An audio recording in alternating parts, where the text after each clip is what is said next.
आपके स्वस्थ और सुखद जीवन की मंगलमय कामना के साथ आप सभी को संध्या का प्रणाम।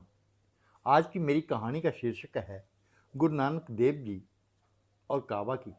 गुरु नानक देव जी की जीवन यात्रा बहुत ही प्रेरणादायक और अद्भुत रही है। उन्होंने चारों ही दिशाओं में यात्रा की जिन्हें उदासियां कहा जाता है। उनकी इन यात्राओं का उद्देश्य सभी धर्मों के लोगों तक अपनी शिक्षाओं को पहुंचाना और सच्चे मार्ग की ओर प्रेरित करना। ऐसे ही एक महत्वपूर्ण यात्रा मक्का की है जिसे काबा के नाम से जाना जाता है। एक दिन गुरु नानक देव जी अपने साथी मर्दाना के साथ मक्का पहुंचे।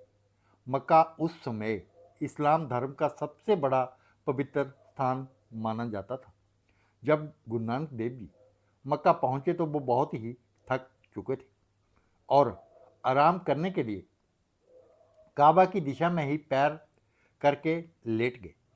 वहाँ का एक काजी धार्मिक व्यक्ति ने ये देखा और बहुत ही नाराज हुआ।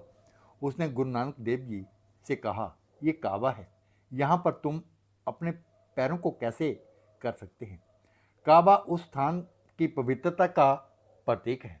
गुरु नानक देव जी ने बड़ी ही विनम्रता से काजी से कहा कि मैं अपने पैरों को उस दिशा में कर लेता हूँ जहाँ ईश्वर नहीं है। काजी ने उनके इस उत्तर का ध्यान नहीं दिया और गुरु नानक साहब जी के पैरों को काबा के विपरीत दिशा में कर दिया। लेकिन जैसे ही उसने गुरु जी के पैरों को घुमाना शुरू किया, उसे आश्चर्य ये हुआ कि काबा भी उसी दिशा में घूम रहा है जहाँ काजी ने गुरु नानक साहब जी के पैर घुमाए। उसे काबा उसी ही दिशा में दिखाई देने लगा। दोस्तों, इस घटना से काजी बहुत ही हैरान रह गया और गुरु नानक साहब जी के पैरों में गिर गया।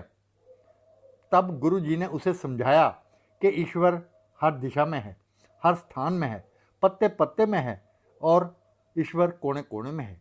एक ही दिशा, एक ही स्थान या एक ही किसी धार्मिक स्थल तक ही सीमित नहीं हो सकता। दोस्तों, इस कथा के माध्यम से गुरु नानक देव जी ने संदेश दिया कि ईश्वर सर्वव्यापी है और सभी धर्मों, सभी स्थानों में मौजूद है। दोस्तों, अगर ये कहानी आपको अच्छी लगे तो दोस्तों में शेयर करें और अगर आप अभी चैनल में नए हैं तो चैनल को सब्सक्राइब करना ना भूलें।